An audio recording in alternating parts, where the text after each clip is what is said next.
Hello बच्चों, नमस्कार, good evening. कैसे हैं आप सब? आई होप आप सब बढ़िया होंगे, स्वस्थ होंगे, मस्त होंगे और जबरदस्त होंगे। और आप सबकी पढ़ाई भी एकदम जबरदस्त तरीके से चल रही होगी। और उम्मीद है कि जो बच्चे बोर्ड एग्जाम 2025 के प्रिपरेशन कर रहे होंगे, उनकी भी पढ़ाई बहुत ही जबरदस्त तरीके से तैयारी चल रही होगी। बच्चों, सबसे पहले तो आप सभी को मैं बहुत धन्यवाद, शुक्रिया अदा करता हूं, क्योंकि बच्चों आप सबके प्यार, सपोर्ट और आप सबकी बदौलत ही, आप सबकी देन है कि आज अपना चैनल डीसीसी सरैया 1 के सब्सक्राइबर अपने चैनल पर कंप्लीट हो गए। बच्चों, आप सभी को बहुत बहुत बधाई और बहुत बहुत धन्यवाद। बच्चों, ये आप सबकी ही देन है। इसी तरीके से आप सब अपना प्यार, आशीर्वाद बनाए रखिए और दिन प्रतिदिन, ठीक है, नए नए बच्चों को, नए नए दोस्तों को आप सब जोड़ते रहिए और आप भी पढ़ाई करिए और अन्य बच्चों तक भी क्लास को शेयर करिए और मुफ्त क्लास का फ्री में आनंद लीजिए। बच्चों, हमारे चैनल पर क्लास 9th से लेकर बच्चों क्लास 12th तक यूपी बोर्ड के लिए बिल्कुल एकदम फ्री में, फ्री ऑफ कास्ट, निःशुल्क पढ़ाई होती है। यानी किसी भी प्रकार का कोई पैसा आपको हमें 1 रुपए पे नहीं करना है और सारा का सारा सिलेबस आपको विथ पीडीएफ फ्री में मिलेगा। बच्चों, समझ रहे हैं? Math, science, English, physics, chemistry, bio सब कुछ आपको फ्री में मिलने वाला है। बच्चों, तो हम लोग पढ़ रहे थे भाई क्लास 12th की केमिस्ट्री, ठीक है, और 12th के लिए बच्चों हमने स्टार्ट किया था तिरंगा बैच, ठीक है, और ये तिरंगा बैच चल रहा था और इसमें हम आपका पढ़ रहे थे पहला यूनिट जो आपका है विलियन सॉल्यूशन। और बच्चों आपका, ठीक है, ये आज का वीडियो नंबर 5 होने वाला है। विलियन का ये वीडियो नंबर 5 होने वाला है भाई। और इसमें हम लोग पढ़ने वाले क्या है, ठीक है, महत्वपूर्ण न्यूमेरिकल, यानी अभी तक हमने जो कुछ पढ़ रखा है, ठीक है, ये उसका इंपॉर्टेंट, ठीक है, न्यूमेरिकल होने वाला है। और ये क्लास, ठीक है, ऐसे बच्चे जो अभी अभी बोर्ड एग्जाम 2025 का एग्जाम देने जा रहे हैं, उनके लिए बहुत महत्वपूर्ण क्लास होने वाली है। और जो बच्चे, ठीक है, अभी मतलब 11th से 12th में गए हैं, उनके लिए ये क्लास तो इंपॉर्टेंट है ही है। ठीक है बच्चों, यदि क्लास आपको पसंद है तो प्लीज लाइक कर दीजिएगा और एक शेयर भी कर दीजिएगा। और इसका सुंदर सा पीडीएफ आपको हमारे टेलीग्राम पर और वीडियो को डिस्क्रिप्शन पर आपको मिल जाएगा। तो आइए बिना देरी किए हुए बच्चों क्लास को स्टार्ट करते हैं। ठीक है भाई, चलिए देखिए, आपका पहला क्वेश्चन स्क्रीन पर है, आपके सामने है, आपने पढ़ रखा है, ठीक है, और इसके पहले मैं 4 वीडियो आपका अपलोड कर चुका हूं बच्चों। ठीक है, तो प्लीज आपसे रिक्वेस्ट है कि आप प्लेलिस्ट के अकॉर्डिंग ही अपनी पढ़ाई करें, जिससे आपको जरा से भी असुविधा ना हो। और यदि आपको कोई दिक्कत होती है तो आप हमारे हेल्पलाइन नंबर पर संपर्क करें। हमारी टीम लगी है, आपकी समस्याओं का समाधान 100% किया जाएगा। बच्चों, तो पहला क्वेश्चन स्क्रीन पर आपके सामने है, क्वेश्चन पढ़िए और क्वेश्चन का आंसर देने का प्रयास करिए। भाई क्वेश्चन क्या है? क्वेश्चन आपसे कह रहा है बच्चों कि क्या कह रहा है कि ताप में वृद्धि करने पर गैसों की द्रव में विलेयता पर क्या प्रभाव पड़ता है। ठीक है, आइए मैं आपको समझाता हूं और तब तक आप हमें कमेंट करके आंसर अपना बता दीजिए। चलिए मैं आपको समझाता हूं। देखिए, यदि आप ताप में वृद्धि कर देते हैं, बात समझ रहे हैं कि नहीं? ये देखिए, हमने एरो का निशान ऊपर की ओर लगाया है। यदि आप ताप में वृद्धि कर देते हैं तो होगा क्या बच्चों कि, ठीक है, अणुओं की गतिज ऊर्जा बढ़ जाएगी। बात समझ रहे हैं कि नहीं? ठीक है भाई, ठीक, अणुओं की बात समझ रहे हैं ना? जो गैस आपने द्रव में घोल रखा है, होगा क्या उसमें? अणुओं की एक गतिज ऊर्जा, ठीक, यानी उनकी गतिज ऊर्जा भी क्या होगी भाई? उनकी गतिज ऊर्जा भी, आपकी काइनेटिक एनर्जी भी बढ़ जाएगी। ठीक, किसी भी बर्तन में, किसी भी पात्र में यदि आपने कोई गैस घोल रखी है और आप उसका टेम्परेचर बढ़ाना शुरू कर देते हैं, तो होगा क्या? जैसे जैसे आप ताप बढ़ाएंगे, जो गैस आपने द्रव में घोल रखा है लिक्विड में ना, उनके अणुओं की गतिज ऊर्जा क्या होगी? धीरे धीरे बढ़ने लगेगी। यानी गैस क्या होगी? धीरे धीरे उसमें से, उस बर्तन से, उस पात्र से क्या होगा? निकल जाएगी। तो विलेयता पर क्वेश्चन आपसे यही तो पूछ रहा है भाई। क्वेश्चन आपसे ये देखिए क्या कह रहा है, विलेयता पर क्या प्रभाव पड़ता है? जल्दी से आप हमें कमेंट करके बताएं भाई, ठीक है, कि विलेयता पर क्या प्रभाव पड़ेगा। ठीक है, तो विलेयता क्या होगी? विलेयता या घुलनशीलता माय डियर आपकी क्या हो जाएगी? घट जाएगी। बात समझ रहे हैं कि नहीं? विलेयता या फिर घुलनशीलता गैस की धीरे धीरे आपका द्रव में कम हो जाएगी, क्योंकि रीजन समझ ही गए होंगे अब आप। अणुओं की गतिज ऊर्जा बढ़ेगी धीरे धीरे, ठीक है। जो गैस के अणु हैं या जो पार्टिकल्स हैं वो क्या करेंगे, धीरे धीरे उस पात्र को वो क्या करेंगे, छोड़ देंगे, मतलब पात्र के बाहर, बर्तन के बाहर निकल जाएंगे। तो पहले का ऑप्शन आपका कौन सा सही है भाई? ठीक है, ऑप्शन नंबर ए। ठीक है भाई, ऑप्शन नंबर ए बिल्कुल एकदम सही ऑप्शन आपका होने वाला, विलेयता घटती है। बच्चों इस टाइप के प्रश्न आपसे 1 नंबर में बोर्ड एग्जाम में पूछे जा सकते हैं, और बहुत ही महत्वपूर्ण ये वीडियो होने वाला है आपके लिए। इसमें एक से बढ़कर एक जबरदस्त प्रश्न आपको मिलेंगे, ठीक है। अभी आपको 3-4 नंबर के 5 अंक के भी न्यूमेरिकल आपको देखने के लिए मिल जाएंगे, ठीक है, लास्ट में। अभी देखिएगा इसमें अगला क्वेश्चन, आइए देखते हैं, ठीक है। क्वेश्चन नंबर 2 आपके सामने है। क्वेश्चन नंबर 2 देखिए, समझिए और आंसर दीजिए। कह रहा है ताप में वृद्धि करने पर, ठीक है, फिर से ताप में वृद्धि की जा रही है भाई, ठीक है। ताप में वृद्धि करने पर हीलियम गैस की जल में विलेयता पर क्या प्रभाव पड़ता है? देखिए भाई, प्रायः जितनी आपकी गैसें हुआ करती हैं, ठीक, यदि आप उसमें क्या होता है, ताप वृद्धि कर देते हैं, ताप बढ़ा देते हैं, तो होता क्या, अणुओं की उनकी गतिज ऊर्जा बढ़ जाएगी, ठीक, और उसके विपरीत आपका विलेयता क्या होती है, घट जाती है। लेकिन कुछ गैसें, एक कुछ गैसें आपका अपवाद है, एक्सेप्शन भी है भाई, ठीक है। उनमें क्या होता है कि जब आप ताप बढ़ाएंगे, उनका टेम्परेचर बढ़ाएंगे, तो होता क्या है, ऊष्मा का उत्सर्जन नहीं होता है भाई, कि ऊष्मा मुक्त होती है उसका उत्सर्जन होता है, ऊष्मा का अवशोषण होता है, यानी ऊष्मा ग्रहण की जाती है। तो इस प्रकार से क्या होता है, उनकी विलेयता बढ़ जाएगी, ठीक। आप ध्यान दीजिएगा कि आपको गैस यहां पर कौन सी दे रखी है। यहां पर बच्चों जो आपके पास गैस है ना, वो He है, हीलियम गैस है, ठीक है भाई। अब क्या किया जा रहा है कि ताप में वृद्धि, यानी जो ये हीलियम गैस है, ठीक, इसके ताप में वृद्धि की जा रही है भाई, ठीक है। ताप में वृद्धि, वृद्धि को हम, ठीक है, एरो ऊपर की ओर कर देंगे, ताप में वृद्धि की जा रही है, ठीक है। अब विलेयता या घुलनशीलता पर आपका प्रभाव क्या पड़ेगा, ये बताइए, ठीक है, ठीक, जल्दी से बताइए आप हमको कि विलेयता पर क्या प्रभाव पड़ने वाला है।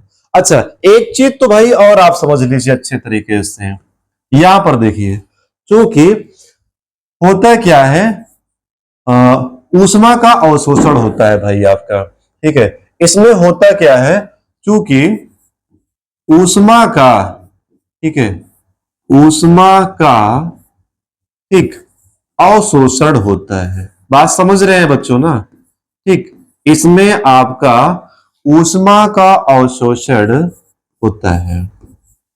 बात समझ रहे हैं कि नहीं, ठीक। अच्छा, अब आप सारी कहानी समझ गए होंगे। होता है क्या इसमें, ठीक है, यहां पर आपका ऊष्मा का अवशोषण होता है, यानी ऊष्मा ग्रहण की जाती है, ना कि मुक्त की जाती है। तो इस कंडीशन में क्या होता है बच्चों, इस कंडीशन में माय डियर, आपकी जो विलेयता या घुलनशीलता है भाई ना, बढ़ जाती है। ये आपका एक्सेप्शन हुआ करता है, अपवाद हुआ करता है, तो इसको थोड़ा सा ध्यान दीजिएगा, ठीक है। यहां पर थोड़ा सा ट्विस्ट हुआ करता है, ठीक। तो ऑप्शन कौन सा सही है, तो इसका ऑप्शन नंबर 2, डबल आई। देखिए डबल आई क्या है भाई, आपका विलेयता बढ़ेगी। बात समझ रहे ना, यानी हीलियम की विलेयता बढ़ जाएगी, ठीक। तो दूसरे क्वेश्चन का आपका ऑप्शन नंबर 2 बिल्कुल सही ऑप्शन होने वाला है भाई, ठीक। अब आइए क्वेश्चन नंबर 3 देख लीजिए, ठीक। क्वेश्चन नंबर 3 एकदम जबरदस्त दमदार प्रश्न है भाई। हेनरी का नियम जबरदस्त इंपॉर्टेंट है भाई, ठीक है। इससे न्यूमेरिकल भी आपके बोर्ड एग्जाम में बनते हैं, एमसीक्यू भी बन जाते हैं, ठीक, और आपसे डायरेक्ट थ्योरी भी पूछ ली जाती है। तो जबरदस्त, ठीक है, टॉपिक है, देखिएगा, समझिएगा और करने का प्रयास करिएगा। और हाँ, हमको ये कमेंट करके जरूर बताएं कि आप कहां से, किन क्षेत्रों से जुड़े हैं और हमसे पढ़ाई कर रहे हैं, थोड़ा सा हमको भी तो जानकारी हो भाई, ठीक है। और हाँ, एक बात और ध्यान दीजिएगा, अभी तक हम बिजी चल रहे थे, अब आपको रेगुलर वीडियो, ठीक है, 9th का, 10th का, 12th का, सारे कक्षाओं का रेगुलर वीडियो अब आपको हमारे चैनल पर मिलेगा भाई, ठीक है। चलिए देख लेते हैं। कह रहा है हेनरी के नियमानुसार होता है, ठीक है। हेनरी के नियमानुसार क्या होता है भाई, ठीक है। हेनरी के नियमानुसार क्या होता है, आप जल्दी से कमेंट करके बताएं, ठीक है, कौन सा ऑप्शन आपका सही होने वाला है, ठीक है। पहला है, कह रहा एम समानुपाती पी, ठीक है। देखिए हेनरी का नियम होता क्या है, ठीक है, दाब बढ़ाने पर क्या होता है, ठीक है, जो गैस की, ठीक है, विलेयता होती है या मात्रा होती है, वो दाब के समानुपाती हुआ करती है। यानी जैसे जैसे आप दाब बढ़ाते जाएंगे, ठीक है, बात समझ रहे ना, गैस की द्रव में विलेयता क्या होती है, धीरे धीरे धीरे धीरे बढ़ती जाया करती है। और अच्छा एक चीज और समझिएगा, उसके लिए भी कुछ कंडीशन हुआ करती है, ठीक है।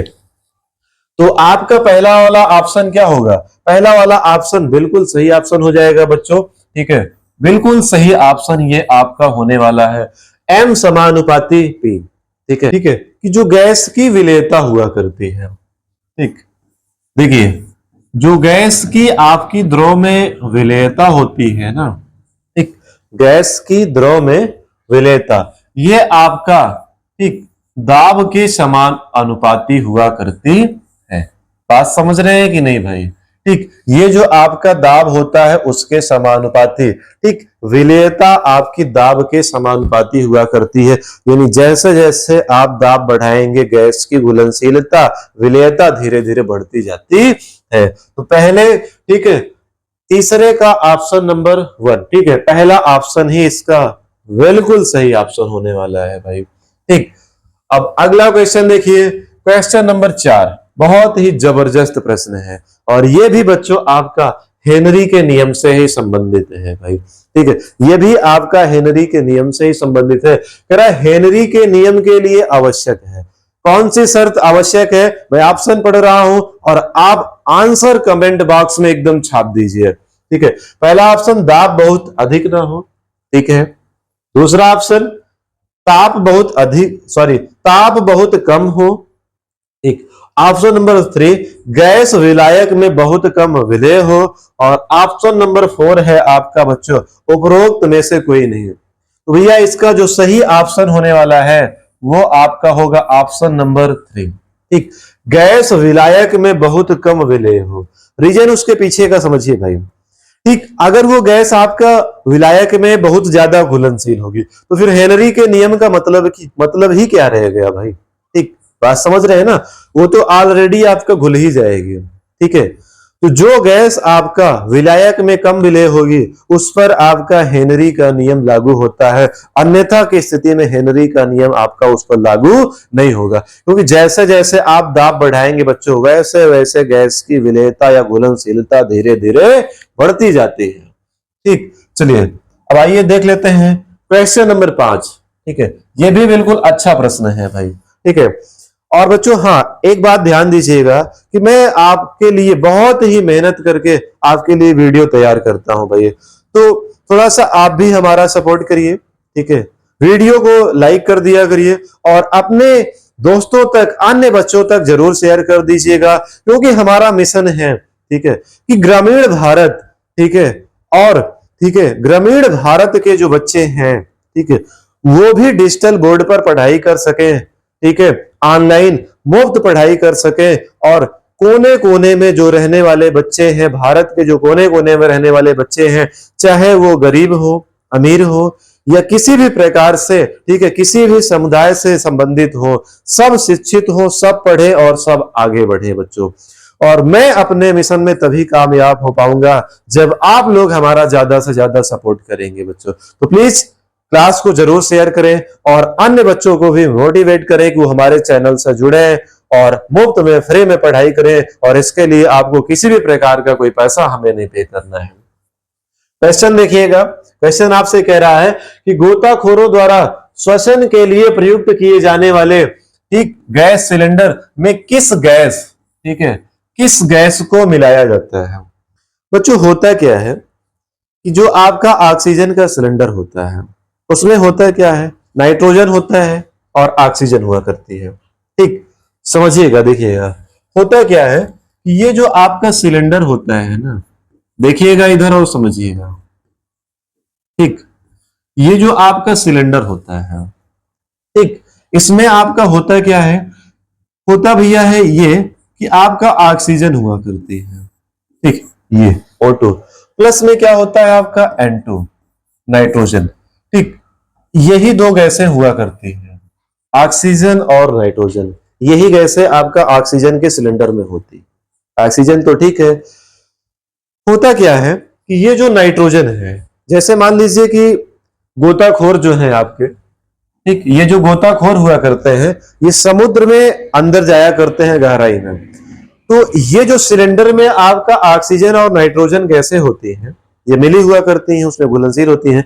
ये ऑक्सीजन, ठीक है, ये हमारे बॉडी में प्रवेश कर जाया करती है, क्योंकि हमको देखिए जल के अंदर, समुद्र में भाई, पानी के अंदर अधिक दबाव पर, ठीक है, अधिक दबाव पर हमको सांस लेना पड़ता है। तो ये जो ऑक्सीजन के साथ N2 मिली होती नाइट्रोजन होती है ना, ये हमारे बॉडी में क्या होती है, पहुंच जाती है, ठीक है। और होता क्या है कि जब हम समुद्र से सतह पर आते हैं भाई ना, जब सतह पर आते हैं तो यही N2 आपका, ठीक है, हमारे जो नसें हुआ करती हैं, बात समझ रहे हैं ना, जो हमारी नस हुआ करती है उसमें बैंड्स, गांठें बना देती है, ठीक है। रीजन क्या होता है कि जब हम सतह पर आ जाते हैं तो क्या होता है, दाब कम हो जाता है, तो ये बैंड्स गांठें बना दिया करती है। और भैया ये जो गांठें हुआ करती हैं बच्चों ना, ये जो आपकी गांठें, ठीक है, बैंड्स जो हुआ करती हैं बच्चों, बात समझ रहे हैं कि नहीं, ये जो बैंड्स गांठें बना करती हैं ये बहुत ही खतरनाक हुआ करती हैं।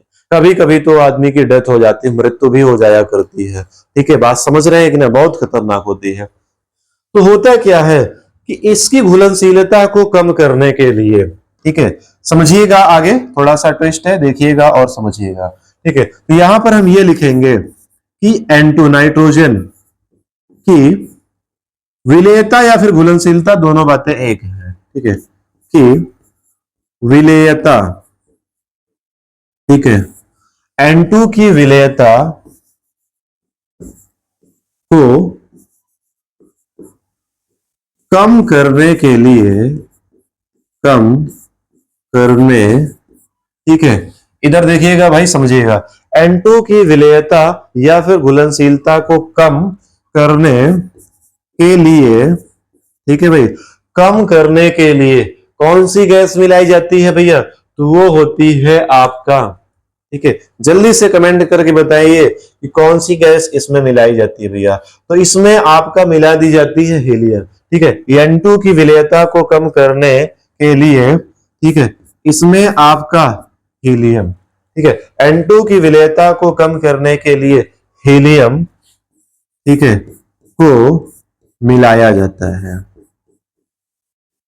को मिलाया जाता है, ठीक है भाई।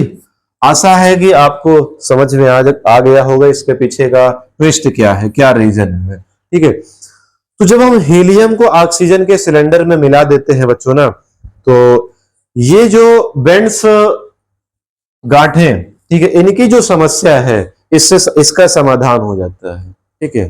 तो आपका ऑक्सीजन के सिलेंडर में कौन कौन सी गैसें हो जाती हैं, ऑक्सीजन हो गया, नाइट्रोजन हो गया, और उसके साथ साथ बच्चों आपका हीलियम हो जाता है। तो किस गैस को मिलाया जाता है, तो इसका ऑप्शन नंबर, ठीक है भाई, ऑप्शन नंबर चौथा आईवे बिल्कुल एकदम सही आंसर होने वाला है, ठीक है, He हीलियम गैस को मिलाया जाता